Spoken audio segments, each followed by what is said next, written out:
তীব্র শীতে দুস্থ শীতার্ত মানুষের পাশে দাঁড়ালো বিজিবির উপশাখা সিপক্স রাজনগর জোন। মেহেদী হাসান, রাঙামাটি জেলা প্রতিনিধি।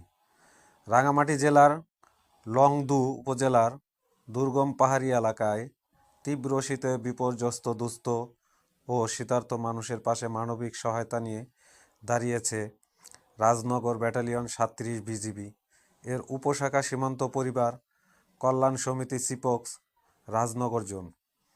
সীমান্ত পরিবার কল্যাণ সমিতির উদ্যোগে মানবিক কার্যক্রমের অংশ হিসেবে সোমবার ৫ই জানুয়ারি সকালে রাজনগর জোন সদর পাহাড়ি অঞ্চলে শীতার্ত দুস্থ জনগণের মাঝে শীতবস্ত্র ও কম্বল বিতরণ করা হয়।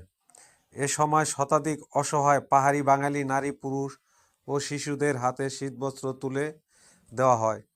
শীতবস্ত্র বিতরণ কর্মসূচিতে প্রধান অতিথি হিসেবে উপস্থিত থেকে দুস্থদের মাঝে কম্বল বিতরণ করেন রাজনগর ব্যাটালিয়ন ৩৭ বিজিবির এর উপশাখা সীমান্ত পরিবার কল্যাণ সমিতির সিপক্স রাজনগর জোনের সাধারণ সম্পাদিকা হাসনা হেনা। শীতবস্ত্র পেয়ে উপকারভোগীরা বিজিবির এই মানবিক উদ্যোগের জন্য কৃতজ্ঞতা প্রকাশ করেন। এ সময় সংক্ষিপ্ত বক্তব্যে সিপক্স রাজনগর জোনের সাধারণ সম্পাদিকা হাসনা হেনা বলেন, পাহাড়ি অঞ্চলের মানুষজন প্রতি বছরই শীতকালে নানা কষ্টের সম্মুখীন হয়। সমাজের পিছিয়ে পড়া অসহায় জনগোষ্ঠীর পাশে দাঁড়ানো আমাদের নৈতিক দায়িত্ব। বিজিবি শুধু সীমান্ত রক্ষাই নয়, মানবিক কাজের মাধ্যমেও সাধারণ মানুষের পাশে থাকতে বদ্ধপরিকর।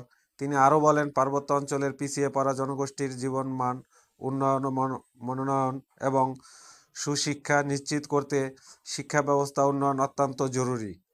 সে লক্ষ্যেই সারা দেশের ন্যায় রাজনগর ব্যাটালিয়ন ৩৭ বিজিবি এর উপশাখা সীমান্ত পরিবার কল্যাণ সমিতি ভবিষ্যতেও শিক্ষা, মানবিক সহায়তা ও সামাজিক উন্নয়নমূলক কর্মকাণ্ডে